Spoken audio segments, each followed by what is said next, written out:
அஜித் பவாரை முதலமைச்சராக்க வேண்டும் என்று தேசியவாத காங்கிரஸ் கருத்து தெரிவித்திருக்கிறது. மகாராஷ்டிராவின் அடுத்த முதலமைச்சர் யார் என்கிற ஒரு மிக பெரும் கேள்வி எழுந்திருக்கக்கூடிய சூழலில் அஜித் பவாரை முதலமைச்சராக்க வேண்டும் என தேசியவாத காங்கிரஸ் கருத்து தெரிவித்திருக்கின்றது.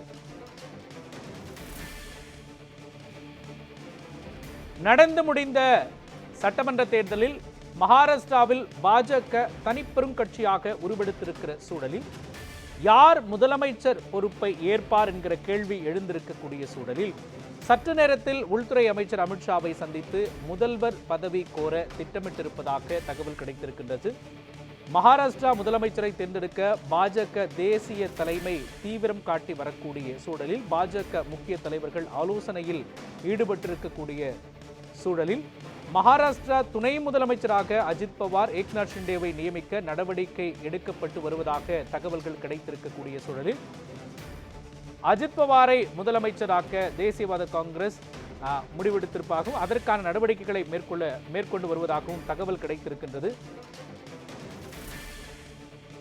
தேசியவாத காங்கிரசின் கருத்து அஜித் பவாரை முதலமைச்சராக்க வேண்டும் என்று இருப்பதாக தகவல் கிடைத்திருக்கின்றது. இன்னும் சற்று நேரத்தில் உள்துறை அமைச்சர் அமித்ஷாவை சந்தித்து முதல்வர் பதவி கோர திட்டமிட்டிருப்பதாகவும் தகவல்கள் கிடைத்திருக்கின்றன.